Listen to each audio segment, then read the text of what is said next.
जादुई पायल। नीरजा अपने पापा और दादी के साथ रहती थी। माँ तो बहुत पहले ही गुजर गई थी। दादी, दरवाजा बंद कर लीजिए, मैं कॉलेज जा रही हूँ। नीरजा मुंह में नाश्ते का आखिरी कौर रखते हुए बोलती है। दादी ने कहा, रुक जाओ, मैं अभी आई। दादी अपने हाथ पोंछती हुई रसोई से बाहर आई। नीरजा बोली, दादी जल्दी करो, मुझे देर हो रही है। आज प्रोग्राम से पहले मेरे डांस की रिहर्सल भी है। दादी ने उसको दही चीनी खिलाते हुए ढेर सारा आशीर्वाद दे दिया। नीरजा को बचपन से ही नृत्य का बहुत शौक था और स्कूल के हर प्रोग्राम में उसका एक नृत्य अवश्य रखा जाता था। नीरजा ने कहा, दादी ठीक 5 बजे पहुंच जाना, पापा ऑफिस से सीधे वहीं आने वाले हैं। शाम को नीरजा कॉलेज पहुंच गई। पूरा हॉल भरा हुआ था। नीरजा के कॉलेज में आज एनुअल डे था। नीरजा के स्टेज पर आते ही हॉल तालियों से गूंज उठा। पहले उसकी एक ग्रुप परफॉर्मेंस थी, उसके बाद उसका सोलो डांस था। दादी की आंखें स्टेज पर ही टिकी थीं। नीरजा की नृत्य प्रस्तुति ने सबका मन मोह लिया। रात में घर आते समय अचानक उसके ऑटो के सामने एक गाड़ी आ गई और ऑटो पलट गया। नीरजा के पैर पहिए के नीचे आ गए थे। वह सड़क पर बेहोश पड़ी थी। दादी और पापा को तो कम चोटें आई थी। तुरंत नीरजा को अस्पताल ले गए। उसके पैर में प्लास्टर लगाना पड़ा। नीरजा के सारे सपने चूर चूर हो गए थे। रोते रोते उसकी आंखें सूज गई थीं। दादी उसको बार बार समझाने का प्रयास करती, पर उसको एक ही चिंता सता रही थी कि अगर पैर ठीक ना हुए तो वह कभी डांस नहीं कर पाएगी। 3 हफ्ते बाद जब प्लास्टर खुला तो पैर की हड्डी गलत जुड़ गई थी। इसलिए डॉक्टर ने ऑपरेशन की सलाह दी। ऑपरेशन हुआ, पर नीरजा के पैर ठीक नहीं हुए। 6 महीने बिस्तर पर ही उसे रहना पड़ा। उसके सारे अरमान खाक में मिल गए। कॉलेज का आखिरी साल था, वह भी बर्बाद हो गया था। दादी कभी कभी उसे कहती, उस दिन तेरा डांस इतना अच्छा था कि जरूर किसी की नजर लग गई होगी। नीरजा दादी की बेतुकी बातें सुनकर चिढ़ जाती। वह कहती, दादी ये सब बकवास मत कीजिए, अब इस बात को समझ लीजिए कि मैं सारी जिंदगी के लिए अपाहिज हो गई हूँ और मेरा सारा बोझ आप लोगों को ही उठाना होगा। दादी चुपचाप आंचल से अपने आंसू पोंछ लेती। धीरे धीरे 1 साल बीत गया। दवाइयाँ चल रही थी। कई फिजियोथेरेपिस्ट भी आकर उसके पैरों की एक्सरसाइज करवा चुके थे। बस इतना फर्क पड़ा था कि वह वॉकर के सहारे थोड़ा बहुत चलने लगी थी। एक दिन वह अपनी अलमारी के सामने बैठकर उनमें से अपना पुराना एल्बम, जिसमें विभिन्न मुद्राओं में उसकी ढेर सारी तस्वीरें थीं, देखा तो 2 बूंद आंसू गालों पर ढुलक गए। फिर वह नृत्य में पहनने वाले गहने बड़ी हसरत भरी निगाहों से छू छू कर देख रही थी। अचानक उसकी नजर एक छोटे से बटुए पर पड़ी, जिसमें उसकी माँ की दी हुई घुंघरू वाली पायल रखी थी। माँ तो कई साल पहले ही गुजर गई थी। उन्हीं की वजह से उसे नृत्य में इतनी रुचि थी। उसने पायल उठाकर पाँव में पहन लिया। पायल पहनते ही उसके शरीर में बिजली सी दौड़ गई। ऐसा लगा कि जैसे किसी अलौकिक शक्ति से उसका पूरा शरीर झंझना उठा। वह धीरे धीरे उठी और दीवार का सहारा लेकर उठने की कोशिश करने लगी। वह उठकर दरवाजे तक बिना किसी सहारे के धीरे धीरे पहुंच गई। दादी को जैसे ही पायल की आवाज सुनाई पड़ी, वो उसके कमरे में आ गईं। उन्होंने नीरजा को बड़े धीरे धीरे बिना सहारे के चलते हुए देखा तो हैरान हो गई। वह झट से उसके पास आई और बोली, तुम बिना किसी सहारे के यहाँ तक कैसे आ गई? नीरजा बोली, हाँ दादी, मैं भी हैरान हूँ। दादी ने कहा, सब नए वाले फिजियोथेरेपिस्ट का कमाल है शायद। उस दिन नीरजा पूरे दिन बिना किसी सहारे के चलती रही। रात को जब वह सोई, उसने सपने में माँ को देखा। माँ ने कहा, बेटी तुम इतनी जल्दी हिम्मत हार गई, अभी तो तुम्हें नृत्य में अपना नाम शिखर पर पहुंचाना है। वह तुरंत उठ गई। उसने अपने पैर की पायल पर हाथ फेरा और मन में सोचा शायद माँ ठीक कह रही है। सुबह जब उठी तो उसे अपने पैरों में पिछले दिन से ज्यादा ताकत महसूस होने लगी। वह चुपचाप उठी और रसोई में जाकर चाय का पानी चढ़ा दिया। दादी ने जैसे ही रसोई में खटर पटर की आवाज सुनी, वो धीरे धीरे चलती हुई रसोई में गई। नीरजा को रसोई में चाय बनाते हुए देखकर उनकी खुशी का ठिकाना न रहा। वो बोली, नीरजा, ये तुम क्या कर रही हो? मैं उठ तो रही थी। दादी, मैंने सोचा आज मैं चाय बना लूं। पूरे 1 साल से आप ही तो सारे काम करती आ रही हैं। जब वह ट्रे में चाय लेकर छम छम करती हुई दादी और पापा के पास आई तो पापा भी आश्चर्यचकित हो गए, क्योंकि जब से उसका एक्सीडेंट हुआ था वह अपने कमरे से बाहर ही नहीं निकलती थी। उसने कहा, पापा, आपको पता है, जब से मैंने माँ की दी हुई पायल पैरों में पहनी है, मेरे पैरों में जान वापस आ रही है। उसने रात में देखे हुए माँ वाले सपने के बारे में भी बताया। पापा ने कहा, नीरजा, कोई तुम्हारी बात पर विश्वास करे या ना करे, मैं अवश्य करूंगा। तुम्हारी माँ की यही इच्छा थी कि तुम नृत्य में नाम कमाओ। उनका आशीर्वाद शायद इसी पायल से ही पूरा हो जाए। उन्होंने ही जिद करके तुम्हारा एडमिशन पास वाले नृत्य एकेडमी में करवा दिया था, क्योंकि वो खुद नृत्य की बहुत ही शौकीन थी। नीरजा को अब पूरा यकीन हो गया था कि उसके पैर ठीक हो जाएंगे और कुछ ही दिनों में वह जादुई पायल की वजह से पूरी तरह से ठीक हो गई थी। कॉलेज खत्म हो जाने पर उसको एक बड़े स्कूल से डांस टीचर के लिए ऑफर आ गया था। वह बड़ी लगन से बच्चों को नृत्य सिखाने लगी। एक दिन जब उसे स्कूल के बच्चों को लेकर सेंट एंजेलिस स्कूल में प्रतियोगिता के लिए जाना था, तब उसके पैरों में अचानक दर्द बढ़ गया। उसकी नजर जब पैरों पर पड़ी तो उसने देखा पैर की पायल गायब थी। उसका दिल धक से हो गया। उसने दादी से कहा, दादी, मेरी पायल कहाँ गई? मैं स्कूल कैसे जाऊँ?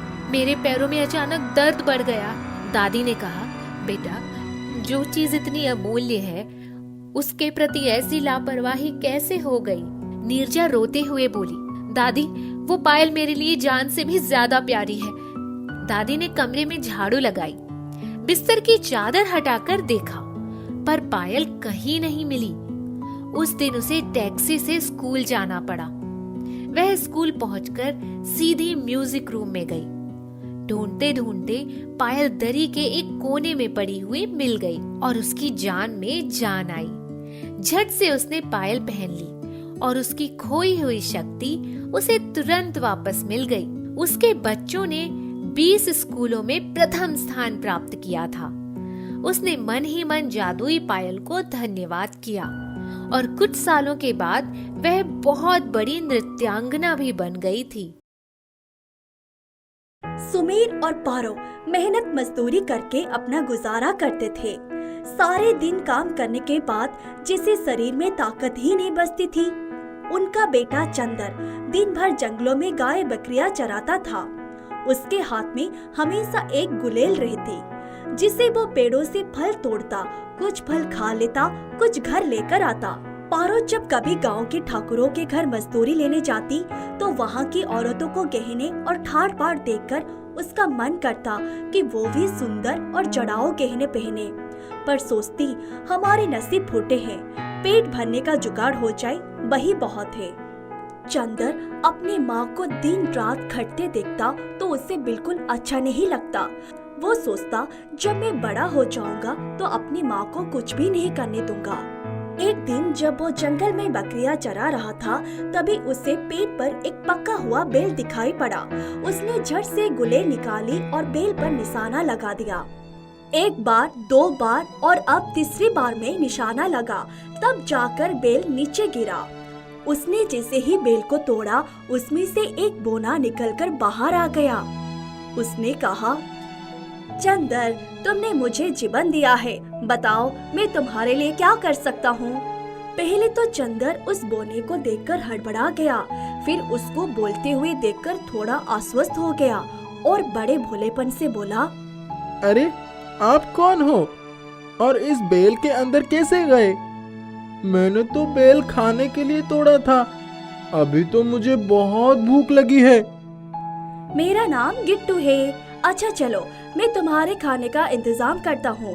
ये गुलेल जरा मेरे हाथ में दे दो। उसने जैसे ही गुलेल से निशाना लगाया, ढेरों फल से सजी एक टोकरी चंदर के सामने आ गई।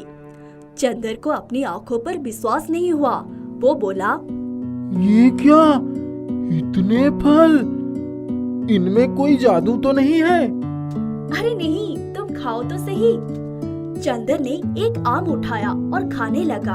आम का रस मुंह से जाते ही वो बोला, अरे ये तो बहुत स्वादिष्ट है। क्या ये फल मैं अपने घर ले जा सकता हूँ? हाँ हाँ, क्यों नहीं, पर तुम किसी से बताना नहीं कि ये फल तुम्हें कहाँ से मिले। मैं नहीं बताऊंगा, पर तुम रहोगे कहाँ, खाओगे क्या? मैं तो इसी पेड़ पर रहूंगा, यहीं सो जाऊंगा। मैं कुछ नहीं खाऊंगा क्योंकि मैं अपने लिए कुछ नहीं कर सकता। मैं तुम्हारे लिए अपने घर से कुछ खाने को ले आता हूँ। तुम यहीं मेरा इंतजार करना, ठीक है? चंदर घर गया और माँ से बोला, माँ देख, मैं कितने सारे फल लाया हूँ। मेरे एक दोस्त ने दिया है। हाँ, उसके लिए कुछ अच्छा खाना बना दो। मैं जल्दी से उसको देकर आता हूँ। मैं तेरी मदद कर देता हूँ। माँ ने देखा कि चंदर दोस्त को खाना देने के लिए कोई भी काम करने को राजी है, तो उसे बहुत अच्छा लगा। उसने फटाफट पूरियाँ, सब्जी और खीर बनाकर उसे दे दिया।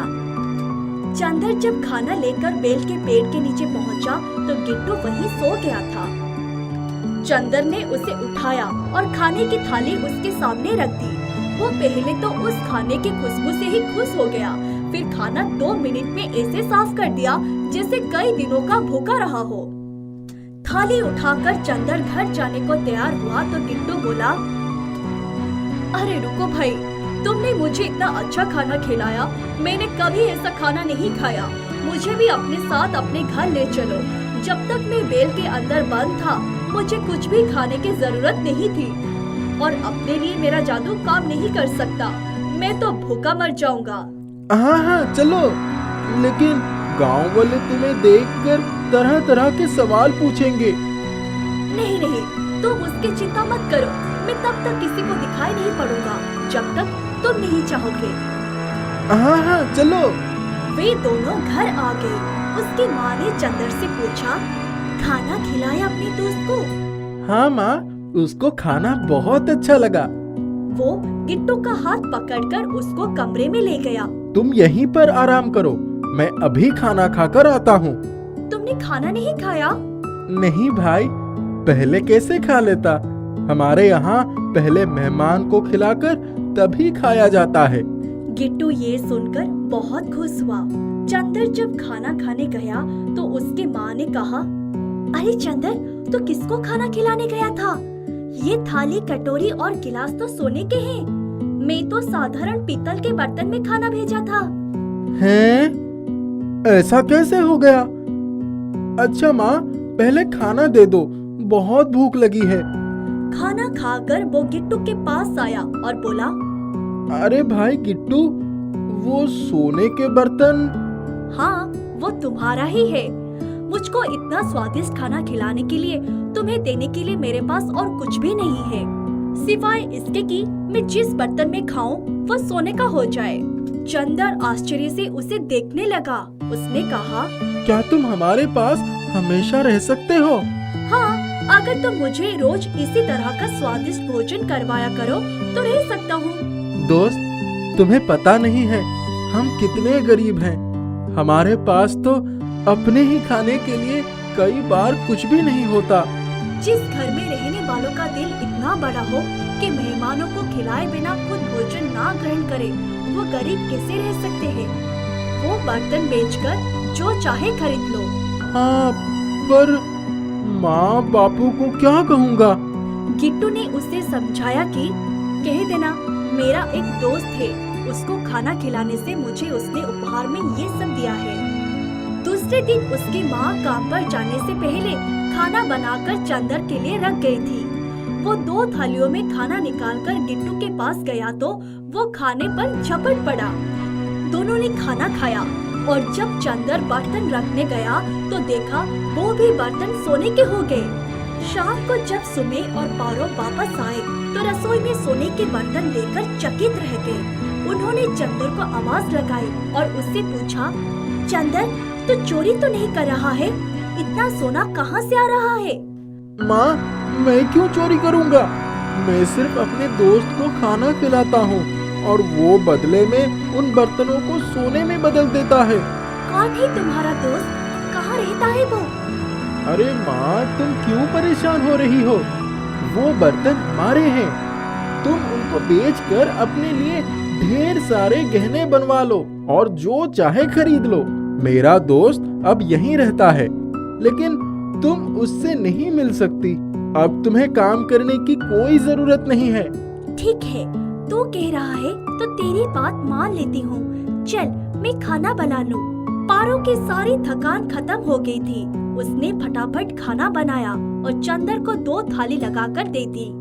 जब वो थाली वापस लेकर आया तो देखा कि उसमें बहुत ही खूबसूरत कंगन, गले का हार, सोने की चूड़ियाँ और झुमके, अंगूठी सब कुछ रखा है। वो पारो को दिखाने ले गया।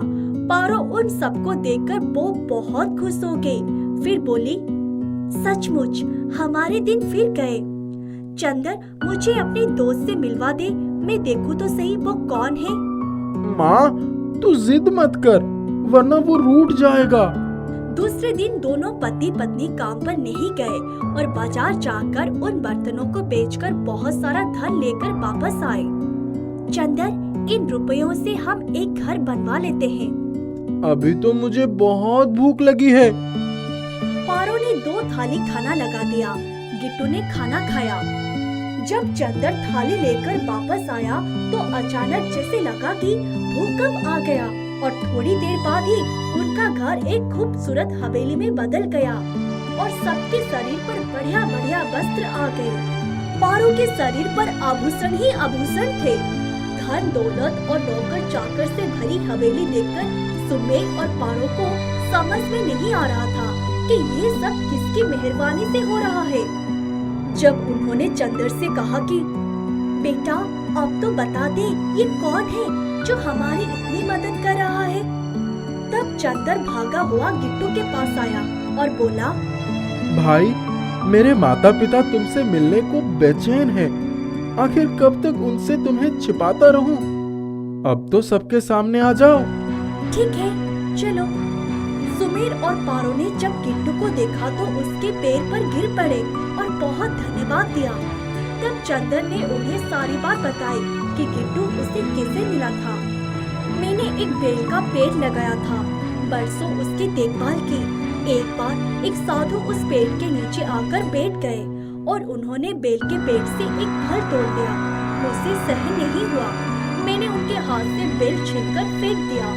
तब उन्होंने मुझे श्राप देते हुए कहा, तुम्हें इस बेल से इतना प्रेम है तो जाओ, तुम इस बेल में ही अपना जीवन बिताने योग्य हो। मैं बहुत रोया, गिड़गिड़ाया।